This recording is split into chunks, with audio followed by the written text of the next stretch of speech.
Graças e paz aos amados irmãos da Primeira Igreja Batista em Cabrobó, amados irmãos e irmãs de nossa congregação em Orocó e aos amados da Igreja Batista em Fazenda Bananeiras, assim como a irmãos e amigos de nossa cidade que nos dão o privilégio de acompanhar conosco esses momentos de reflexão. E agradecer também a família da nossa irmã Ivone, que está lá em São Paulo. Sempre lembrando, nós estamos orando por você, Ivone, e se Deus quiser, durante o tempo do congresso, que nós vamos, se Deus quiser, participar em Atibaia, nós estaremos aí fazendo uma visita a vocês. Então vai ser um tempo muito bom, um tempo de Deus. Queríamos também hoje, de forma especial, agradecer a uma pessoa muito especial, que é Clementina Fontolan, que é a avó do meu genro. É a avó do meu genro. Ela tem escutado, tem participado conosco, assim como Margarete, Alexandre, André e Felipe, não podemos esquecer. Então, todos estão aí assistindo, e se Deus quiser, o quanto antes nós vamos estar juntos para poder compartilhar um pouco da nossa amizade e um pouco de Deus. Mas vai um beijão para Dona Clementina. Dona Clementina é uma pessoa muito especial, a avó é uma pessoa especial. Meus irmãos, vamos tentar dar continuidade ao estudo que nós iniciamos, que seria a segunda epístola de Pedro, segunda carta do apóstolo Pedro, que nós iniciamos a semana passada.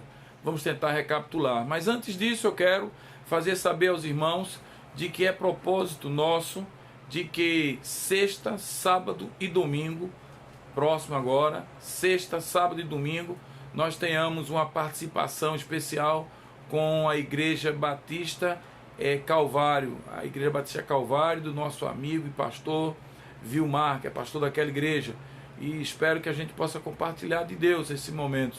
Então estaremos sexta, sábado e domingo à noite em uma live com aquela igreja. E domingo pela manhã nós estaremos às 7 horas entrando só com o pastor, só a live do pastor.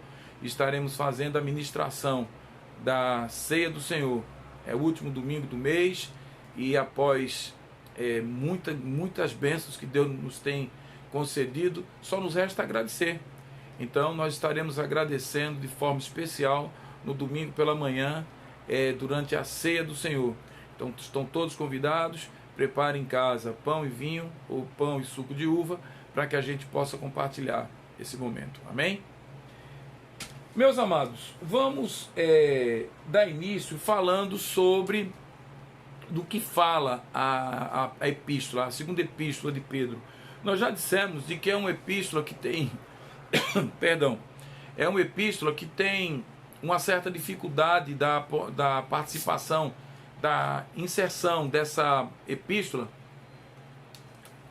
no cânon bíblico, ou seja, fazendo parte da Bíblia, por conta de algumas não divergências, mas algumas diferenças da forma de transcrição de 1 Pedro. 1 Pedro, imediatamente, os pais da igreja, aqueles que juntaram, compilaram as Sagradas Escrituras, reconhecem plenamente. Mas eu particularmente, e outros teólogos, eu na minha humilde teologia, eu reconheço de fato a participação de Pedro como sendo o autor da carta. Então nós vimos de que a segunda epístola, a primeira epístola, Pedro fala à igreja, fala a uma igreja perseguida, e nós vemos isso. É muito difícil o período em que da redação dessa carta, porque é uma carta escrita a irmãos e irmãs que estavam sofrendo com a temeridade da própria morte, sofrendo a terror, de forma, toda sorte de terror que se possa imaginar contra alguém. A segunda carta, a epístola de Pedro, a segunda epístola, ela tem um propósito mais centrado no indivíduo, no homem cristão. Ela tem por objetivo produzir confrontos para que cada um individualmente possa refletir sobre a sua relação com Deus e sua comunhão com Ele, e os efeitos e o porquê disso e a extensão disso. nós podemos afirmar de que a segunda carta de Pedro, ela tem por propósito fazer com que cada um individualmente, possa compreender a sua função, o porquê de aceitar a Jesus, o porquê de mudar a sua vida. É uma carta que tem uma explanação muito rica do indivíduo e gerando confrontos para que ele próprio reflita. Será de que eu preciso mudar alguma coisa? Será que a minha forma de pensar, as minhas atitudes estão cheias de fato da ação do Espírito Santo? Tivemos oportunidade, vamos tentar recapitular alguma coisa. Vimos a perícope de 1 a 11, da primeira epístola, capítulo 1, versículo de 1 a 11. Vimos que Pedro, ele autentica essa carta, se referindo a ele próprio como servo e apóstolo de Cristo. E fala do objetivo, e fala dos propósitos, enfim. Quando nós chegamos até o versículo 3, nós encontramos uma expressão que é muito importante de nós compreendermos para dar continuidade ao estudo. No versículo 3 ele diz: visto como pelo seu divino poder, ou seja, assim como nós que recebemos esse divino poder de Cristo que ele compartilha conosco, não que nós sejamos deuses, creiam, a ideia não é essa, mas ele compartilha esse poder, essa autoridade conosco. Ele simplesmente diz: visto como pelo seu divino poder nos tem sido doadas todas as coisas que conduzem à vida. A capacidade de orar, de se arrepender, de amar, toda essa capacidade, a capacidade de interceder, de repreender. E diz na continuidade do versículo: e a piedade pelo conhecimento completo daquele que nos chamou para a sua própria glória e virtude. Pedro simplesmente afirma aqui de que Jesus Cristo, no seu sacrifício vivo, nos chama para a sua própria glória, para a sua própria participação no mundo. Vamos ler mais uma vez, com mais atenção, agora o versículo todo, versículo 3 da segunda epístola, capítulo 1. Visto como, pelo seu divino poder, Jesus Cristo, tendo esse poder, sendo ele esse poderoso, nos tem sido doadas todas as coisas que conduzem à vida eterna, a transformação, a verdadeira vida, a vida espiritual. E diz na parte B: e a piedade pelo conhecimento completo daquele que nos chamou da sua própria para a sua própria glória e virtude. E quando ele diz isso, ele nos diz que nós somos chamados para essa glória e virtude. E qual seria essa glória e virtude? Qual seria o alcance dessa glória e virtude? Então ele diz que nessa glória e virtude nós temos a capacidade de compreender a estrutura do caráter do homem de Deus, do homem cristão, daquele que de fato foi transformado. Então ele diz no versículo 4: pelos quais nos têm sido doadas as suas preciosas e muito grandes promessas. As promessas nos são concedidas, doadas, porque não merecemos, não podemos adquirir, não podemos comprá-las. Elas nos são doadas por Jesus Cristo. E aí ele diz o seguinte no final do versículo: livrando-nos da corrupção, das paixões que há no mundo. Dessas paixões, nos fazendo santos, separados. Santos não são apenas os que vão fazer milagres, não. Santos são os que são separados das coisas do mundo. E diz aqui: livrando-nos da corrupção, das paixões que há no mundo.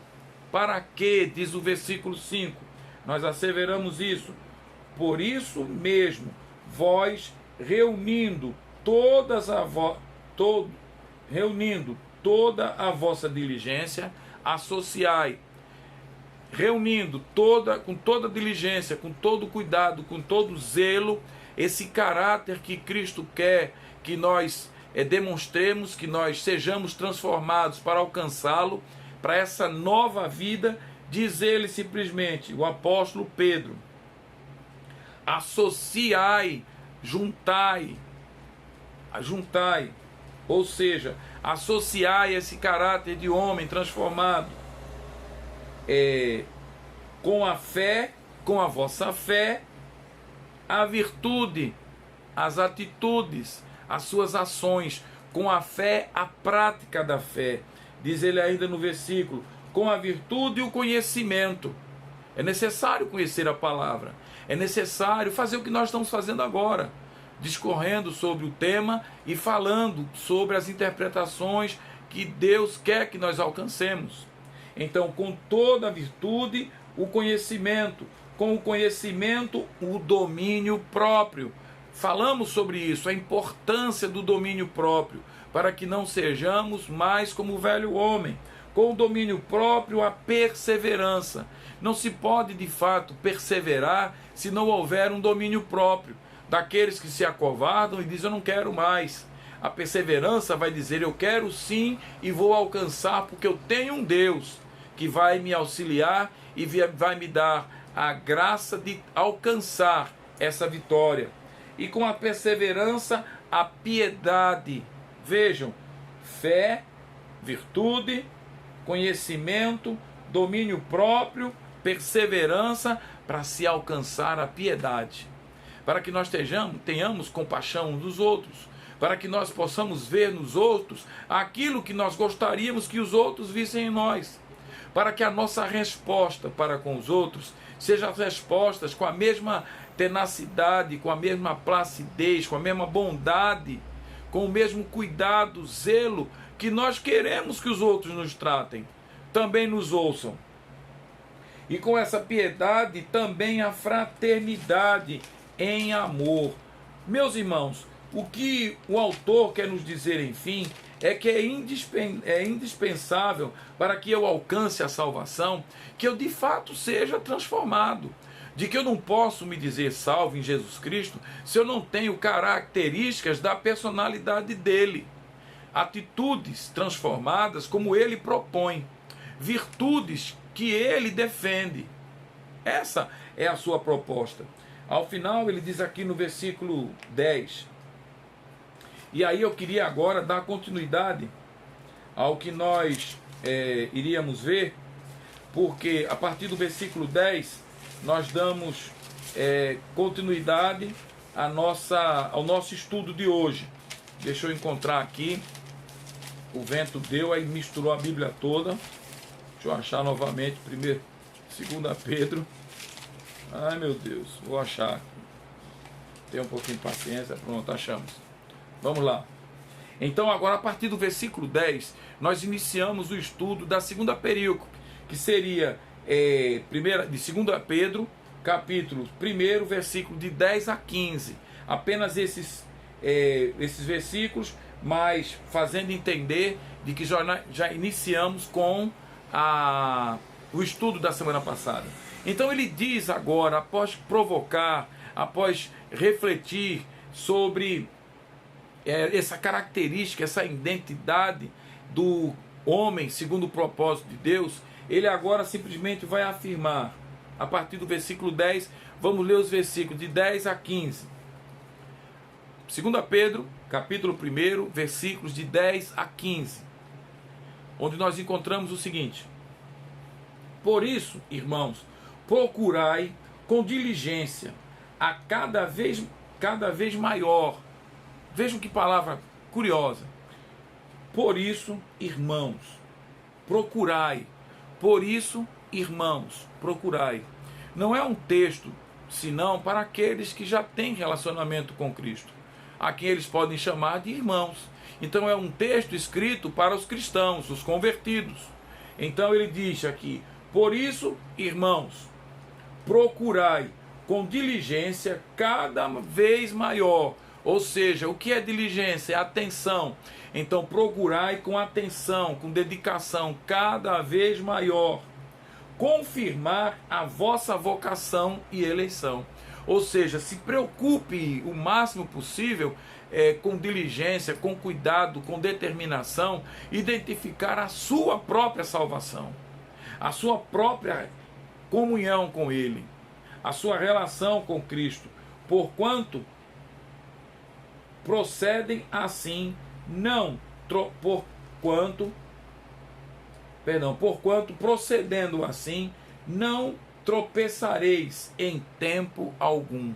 Portanto, procedendo assim, ou seja, buscando essa relação, essa diligência, esse cuidado com o seu caráter, com a sua moralidade, com a sua reflexão, segundo o propósito do homem de Deus, diz ele, porquanto, procedendo assim, não tropeçareis em tempo algum. Pode vir um tempo ruim, pode vir uma coronavírus, pode vir um tempo difícil, de quarentena, de enfermidade, de hospital, de perda de um ente querido, de sofrimento.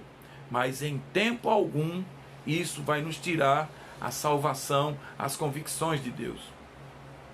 Ele diz aqui no versículo 11, vamos ler agora os versículos todos, para que a gente possa se identificar melhor. Por isso, irmãos, procurai com diligência, cada vez maior, confirmar a vossa vocação e eleição, porquanto, procedendo assim, não tropeçareis em tempo algum. Pois desta maneira é que vos será implantada, versículo 11, pois desta maneira é que vos será amplamente suprida, desta maneira vos será amplamente suprida a entrada no reino eterno do nosso Senhor e Salvador Jesus Cristo. Vamos ler mais uma vez o versículo 11? Pois desta maneira é que vos será amplamente suprida a entrada no reino eterno do nosso Senhor e Salvador Jesus Cristo, após o caráter, após o comportamento de um homem de Deus. Por esta razão, sempre versículo 12. Por esta razão, sempre, diz o apóstolo Pedro agora, por esta razão, sempre estarei pronto para trazer-vos lembrados acerca destas coisas. Por esta razão, eu sempre estarei lembrando vocês dessas coisas, dessa necessidade. Algumas pessoas refletem por que é necessário ir à igreja. Porque eu tenho que ir à igreja, porque eu tenho que ler, porque eu tenho que ouvir a palavra. É necessário que nós a repitamos, que nós a lembremos, para que isso nos faça todo o tempo estabelecer critérios de um homem segundo o projeto de Deus. É necessário que eu conheça a palavra, é necessário que eu conheça as tribulações, as dificuldades, as limitações que aquele povo passou naquela época e que certamente é a mesma mensagem que nos alcança hoje. Então vamos ler mais uma vez o versículo 12. Por esta razão, sempre estarei pronto para trazer-vos lembrados acerca destas coisas. Vou fazer você sempre lembrar disso. Embora estejais certos da verdade, embora vocês sejam convertidos, embora vocês já tenham a Cristo, embora vocês já tenham conhecimento da salvação através de Cristo, diz ele em seguida, já presente convosco e nela confirmados. Ou seja, vocês já têm essa salvação, vocês já passaram pela convicção, ou seja, embora nós tenhamos a convicção de salvação, é necessário sempre buscar o conhecimento da palavra, para que a tempo algum nós venhamos a tropeçar. Diz o versículo 13, também considero justo, eu também acho justo, diz o apóstolo, eu também acho justo, enquanto estou neste tabernáculo. O que é que ele quer dizer por tabernáculo? Também acho justo pensar assim, enquanto eu estou nesse corpo, enquanto eu tenho essa limitação. E por que ele usa a linguagem tabernáculo? A gente vai falar daqui a pouco. Desperto-vos com essas lembranças. Faço lembrar essas coisas. certo de que estou prestes a deixar o meu tabernáculo. Vamos entender daqui a pouco. Como efetivamente nosso Senhor Jesus Cristo me revelou. Versículo 15. Mas de minha parte, versículo 15 ainda. Mas de minha parte, esforçar-me-ei diligentemente, ou seja, com atenção, com cuidado, diligentemente, por fazer que a todo tempo, mesmo depois da minha partida, conserveis lembranças de tudo. Vamos orar? Soberano Deus, eterno Pai, glória e honra nós te damos porque tu é Deus. Maravilhoso, engrandecido seja o teu nome, que certamente, Senhor, está abrindo mão da sua deidade para que alcancemos a natureza de homens e mulheres de Deus. Nos abençoa para que essa palavra encontre espaço vivo em nossos corações e que sejamos transformados. É o que nós te oramos em nome de Jesus. Amém. Quando ele diz aqui no versículo 1, ou melhor, no versículo 10, por isso, irmãos, procurai com diligência cada vez maior. Vejam, algumas pessoas refletem, ora, por que eu devo ir à igreja? Eu posso ser crente em casa, eu posso cultuar em casa. E veja o que o autor do texto está dizendo. A diligência, a atenção, ela deve ser um exercício prático. Um exercício prático que vai se fazer buscando essa palavra, buscando esse conhecimento. Vamos ler mais uma vez para nós fixarmos. Por isso, irmãos, procurai com diligência cada vez maior confirmar a vossa vocação e eleição, porquanto procedendo assim não tropeçareis em tempo algum. É necessário que se conheça o caráter de Cristo, é necessário que eu ouça as experiências de outras pessoas, é necessário que eu fale, que eu compartilhe dessa palavra para que outros também a alcancem. É necessário de que eu saiba de que é preciso a todo tempo estar diligente, cada vez mais atento. Curiosamente, algumas pessoas me chegam a dizer de que nunca estudaram realmente a palavra, que apenas liam a Bíblia de vez em quando ou ouviam alguém ler. E que agora que começam a estudar, de fato, a ler o texto e interpretar e saber o contexto, começam a se interessar mais. Mas esse é o propósito, é que a cada vez mais essa palavra, ela provoque em nossa vida a necessidade de crescermos, a necessidade de desenvolvermos esse relacionamento com Deus. Isso é imprescindível para a nossa vida. E ele diz aqui, porquanto procedendo assim, não tropeçareis em tempo algum. Ou seja, se você conhece a palavra, se você se aprofunda nela, se você a compartilha com outros, se você escuta louvores, escuta testemunhos, escuta um ao outro, participa de cultos, o que vai acontecer? Você não vai tropeçar. Vai ser muito mais difícil. Por quê? Porque você está alicerçando. Uma casa, por mais bem construída que ela seja, e por melhor material de construção que seja ali empregado, essa casa vai precisar de restauração. Ela vai precisar de ser zelada, tratada. Eu tive a oportunidade de, umas 2 semanas passadas, observar algumas casas de ex-artistas e empresários que morreram e não definiram muito bem o seu testamento. Então, que tem as suas casas, as suas mansões, de grandes mansões, que estão ainda em litígio, em discussão judicial. Há um exemplo disso, nós podemos citar uma delas, a casa de Hebe Camargo. Eu tive a oportunidade de ver do lado de fora a mansão de Hebe Camargo. E hoje é curioso saber de que tudo que ela construiu ali está deteriorado. Por quê? Porque não teve uma restauração. Então, o que o autor quer dizer? Nós precisamos dessa restauração. E ela ocorre em participar da compreensão, do estudo da palavra, do culto, da ordem do culto, do aprendizado, do crescimento espiritual. tudo isso se faz necessário para que eu não venha a tropeçar.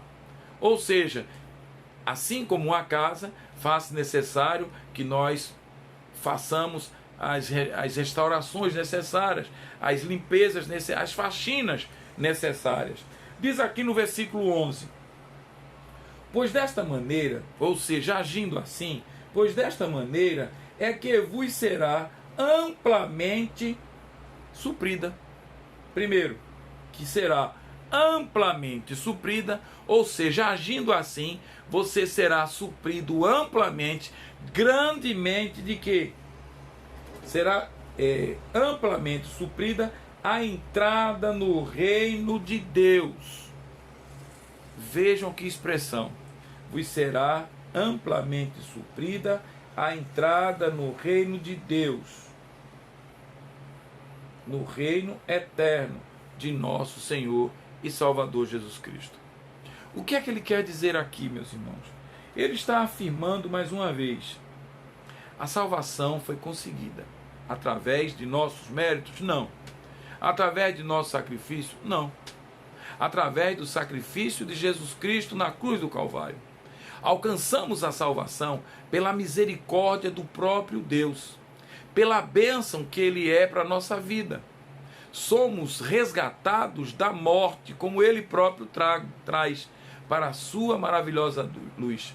Para fazermos parte, conforme o texto anterior nos diz, fazermos parte desse corpo glorioso, dessa virtude, dessa transformação para uma nova vida.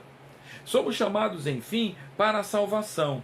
E o que é que o texto diz? Vamos ler mais uma vez o versículo 11, para a gente compreender agora melhor ainda. Pois desta maneira, agindo assim, é que vos será amplamente, grandemente suprida a entrada no reino eterno de nosso Senhor e Salvador Jesus Cristo. Ou seja, cada vez mais você vai sentir esse reino próximo, agindo ao seu derredor, lhe dando convicções o tempo todo. Para isso é necessário o quê? Um agir segundo a comunhão com Deus, estar de fato com Ele.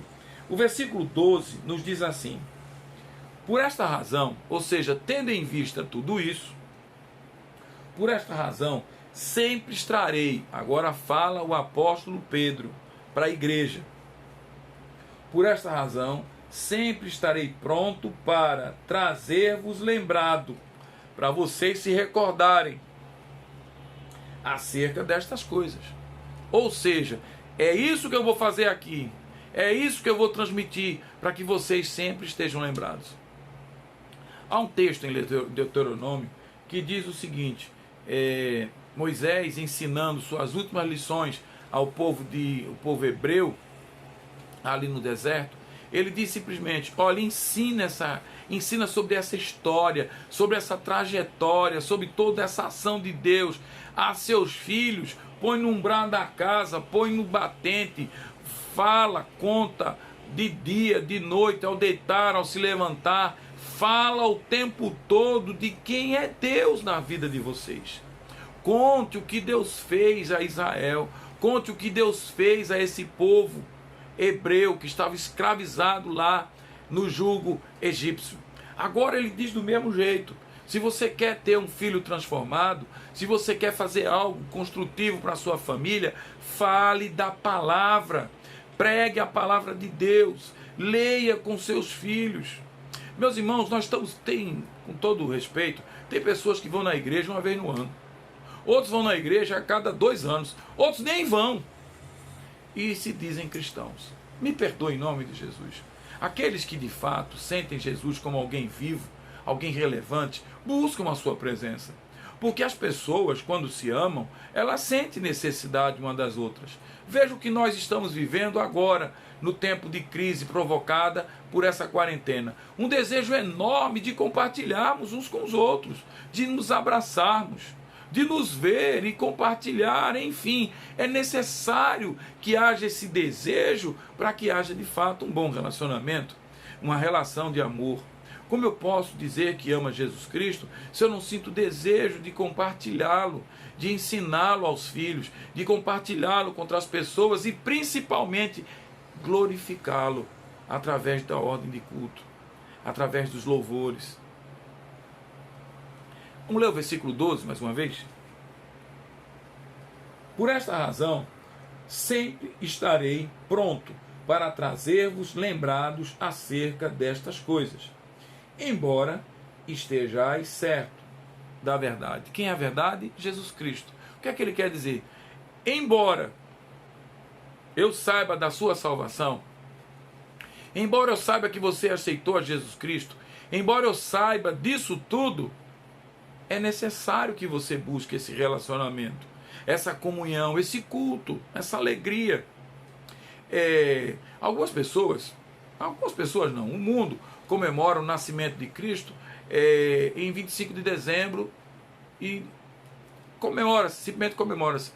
Meus irmãos, nós comemoramos essa data por um formalismo, mas na verdade não se sabe exatamente a data em que Jesus nasceu. Há quem diga que foi no mês de março, estudiosos asseveram que foi no mês de março. Eu particularmente, eu não tenho, na minha humilde teologia, no meu humilde conhecimento da palavra, eu não vejo uma data de que Jesus nasceu. Eu sei e não tenho dúvida de que ele nasceu. Comemorar o nascimento de Cristo no dia 25 de dezembro é muito pouco. E ainda assim, muitos querem confundir essa data do nascimento de Cristo com a festa do Papai Noel, de Santa Claus, que quem sabe, na verdade, de quem se trata Papai Noel na sua origem, jamais iria comemorar com a festa com Papai Noel.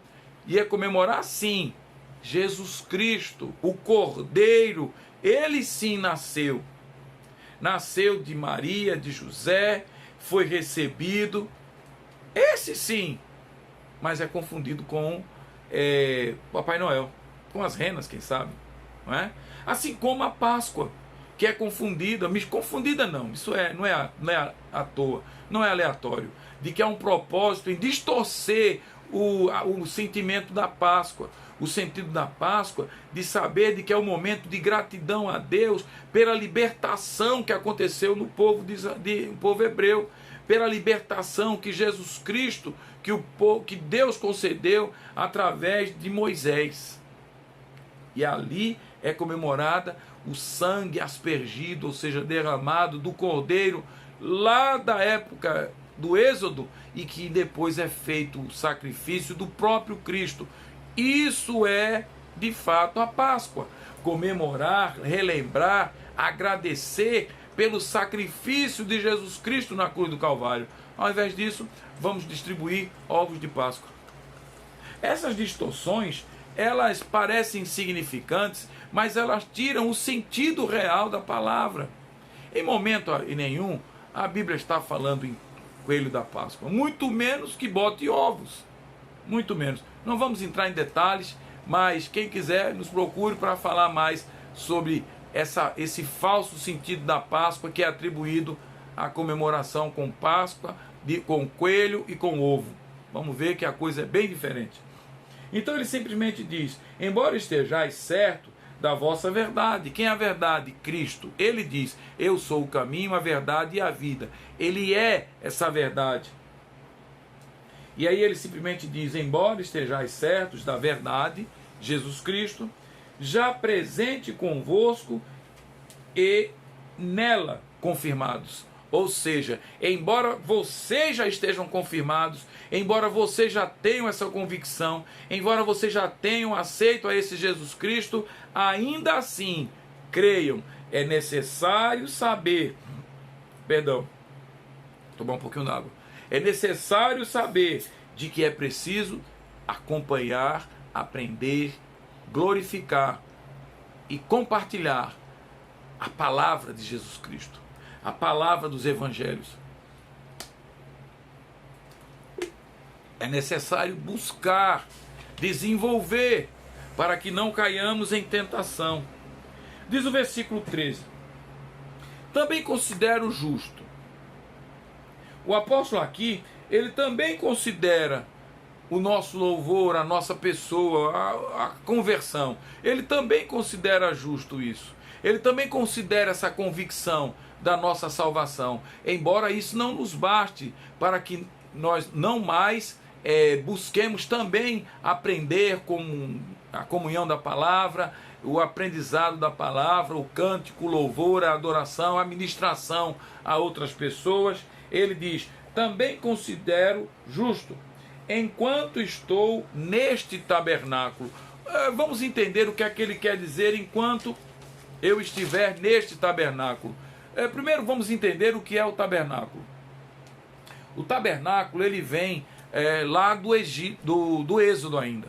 Quando no deserto, Deus determina a Moisés que construa uma tenda especial após a passagem de tudo aquilo no Monte Sinai. Então, após descer, após serem entregues as tábuas da lei, após a repreensão que houve a Corá e seus familiares, após o bezerro de ouro ser destruído, aquele ídolo de ouro ser destruído, após tudo isso, agora Deus chega para Moisés e diz: Moisés, manda fazer uma tenda, uma barraca, uma tenda.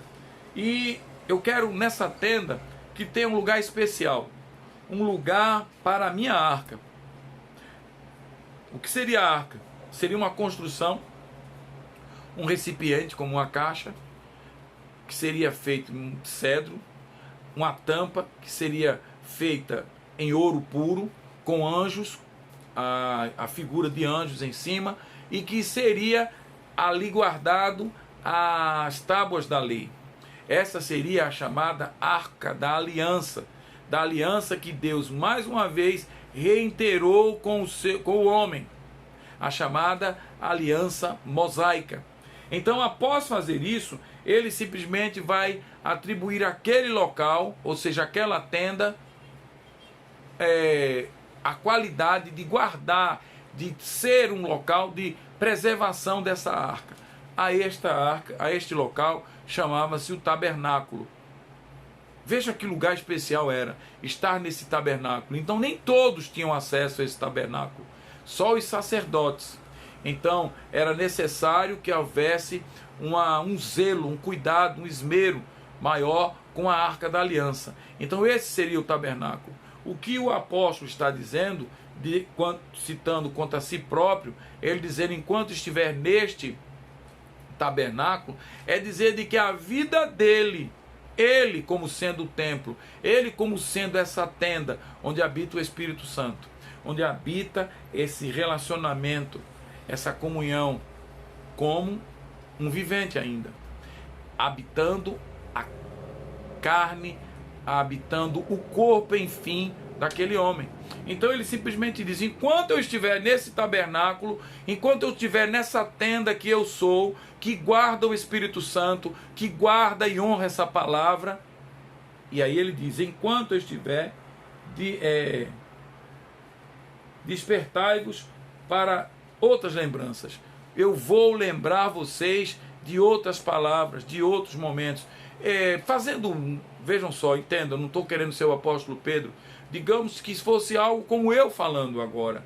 Eu tenho a minha vida, sei das minhas limitações, das minhas enfermidades, e também pensar: gente, escutem a palavra, porque enquanto eu puder, eu vou compartilhar com vocês desse meu relacionamento com Deus, dessa minha comunhão, dessa interpretação da palavra. E quanto eu puder estar nesse tabernáculo, enquanto eu puder ter esse tabernáculo andando com vida, eu vou estar convosco.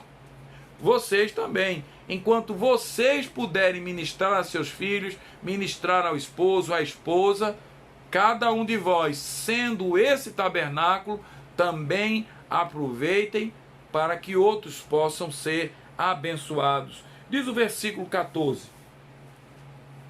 Diz agora o apóstolo Pedro: certo, quer dizer convicto, eu convicto, certo de que estou prestes a deixar o meu tabernáculo. Aqui ele está afirmando mais uma vez o que se trata do tabernáculo. Certo de estar deixando o meu tabernáculo. eu queria deixar uma lembrançazinha para a gente prestar atenção no próximo estudo que nós vamos fazer na próxima quarta-feira. Meus irmãos, me perdoem.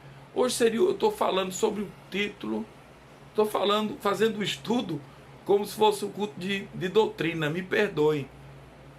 Esse estudo era o culto de doutrina, não é o culto de oração. Hoje é quarta-feira. Me perdoe, meus irmãos, mas não tem problema, não vai se perder nada. Eu estou antecipando o estudo de sexta-feira. Me perdoem, me perdoem. Acidente de percurso. Esse estudo como seria, está antecipando o estudo de sexta-feira. Não é do culto de oração. O culto de oração, nós estamos falando sobre o Salmo 18. Então, não se preocupem, não tem nada perdido não. Muito pelo contrário. Vamos lá? Vamos continuar. Então diz o apóstolo: certo estou, convicto eu estou, de que estou prestes a deixar o meu tabernáculo. Ou seja, o que é que o apóstolo está dizendo aqui? Eu já estou certo, convicto de que eu estou perto de morrer. Eu já sei que eu estou próximo a morrer. E aí é maravilhoso o que ele vai dizer. Como efetivamente o nosso Senhor Jesus Cristo me revelou. Eu estou perto de morrer e quem me revelou isso foi Jesus Cristo. Sexta-feira, dessa que vem a 8, se Deus quiser, já no templo, se Deus quiser, já pregando no templo, nós vamos falar sobre isso. Vamos falar sobre isso. Porque o apóstolo Pedro está dizendo deixar o corpo, ou seja, o tabernáculo, ele já estava vendo a sua morte, e aí ele diz, como efetivamente nosso Senhor Jesus Cristo me revelou. E a gente vai ver que Jesus Cristo de fato revelou isso a ele, e o quanto é importante essa revelação. Versículo 15, para nós tentarmos encerrar.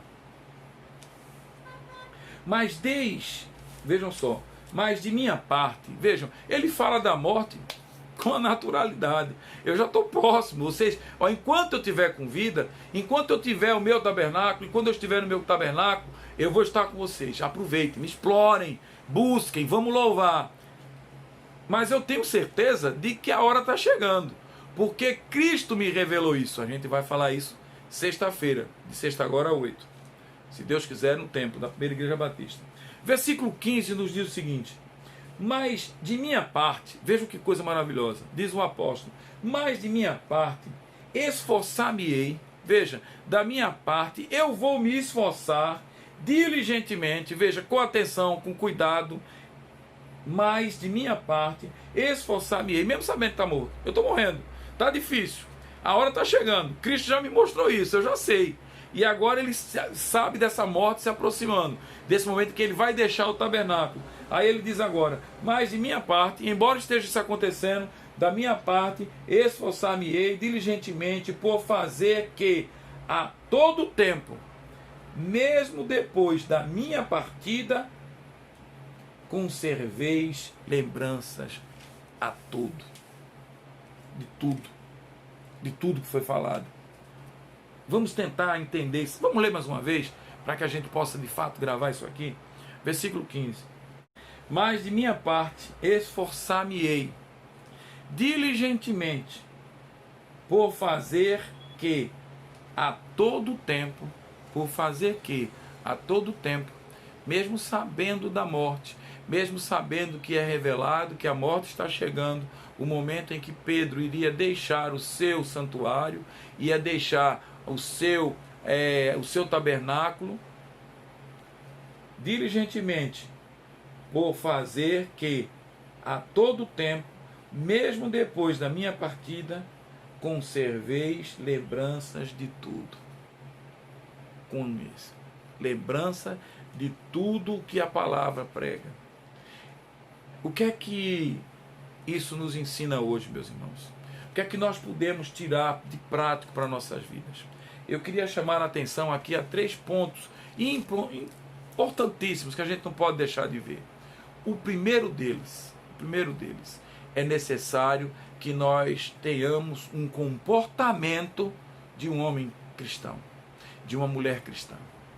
As atitudes de um homem e de uma mulher cristã. Uma atitude de fé e virtude, uma atitude de perseverança, uma atitude de domínio próprio. Não podemos esquecer disso. Eu preciso ter o comportamento de um homem de Deus, para que eu de fato possa dormir tranquilo quanto à minha salvação. Dormir tranquilo, certo de que eu sou um homem que vai estar na presença de Deus, que vai estar sendo levado ao lugar maravilhoso chamado céu. A segunda coisa que eu tenho que chamar a atenção aqui, meus irmãos, é de que eu tenho que pensar nisso de forma diligente. Eu não tenho que pensar nisso depois de morto. Não, ninguém pensa depois de morto. Eu tenho que colocar uma determinação na minha vida. Eu preciso mudar o hoje agora. Eu preciso agir. Eu preciso confrontar. Eu preciso ter a certeza. E para isso eu preciso entrar também nesse chamado tabernáculo, nesse santo dos santos. Eu preciso ir à igreja. Eu preciso compartilhar da palavra. Eu preciso ministrar a outras pessoas. Eu preciso orar junto. Eu preciso de buscar a presença de Deus. Eu preciso de louvar, de cantar, de agradecer, de ser dizimista. De tornar possível que outros também encontrem essa palavra que me fez tão bem, que transformou a minha vida. E a terceira coisa, meus irmãos, eu preciso multiplicar essa informação. Eu preciso a todo tempo levar essa palavra, compartilhar com outras pessoas. No dia do juízo, creiam, haverá choro e ranger de dentes. Eu não posso deixar de lembrar isso. Haverá choro e ranger de dentes, quando pais irão ver filhos serem condenados, e aí não tem mais jeito. Eu já tive a oportunidade de assistir vários julgamentos, e quando o juiz decreta a sentença, é triste o que acontece com a família, porque, com todo respeito, o que é condenado quase sempre é culpado mesmo, quase sempre é culpado. Então ele sabe que o que está sendo condenado é porque ele fez por onde. Mas a família não. A família sofre muito. Sofre muito porque a família vai para casa. E ele, algemado, é levado para uma viatura e conduzido até o presídio. Que dor! Incomensurável, indescritível. Não tem como mensurar uma coisa tão dolorosa. No dia do juízo vai ser algo assim. Haverá um julgamento e aqueles que aceitaram Jesus, aqueles que foram realmente transformados, vão para o céu. E entre eles muitos pais que vão ver seus filhos sendo condenados e muitos filhos que vão ver seus pais condenados. O tempo é agora de nós buscarmos verdadeiramente compartilharmos com estes o melhor da palavra de Deus e replicar, reverberar, multiplicar várias vezes essa mesma palavra, para que haja de fato a lembrança durante todo o tempo e uma transformação. Que Deus nos abençoe. Sexta-feira estaremos trazendo o sermão que seria de hoje, do culto de oração. Nos perdoem, é porque a gente acho que todo mundo está meio perdido no calendário. A mensagem de hoje, o estudo de hoje seria do culto de doutrina, mas estará sendo apresentada hoje e Deus sabe de todas as coisas. Sexta-feira estaremos dando continuidade à ministração baseada no Salmo 18. Que Deus nos abençoe. Em nome de Jesus. Amém.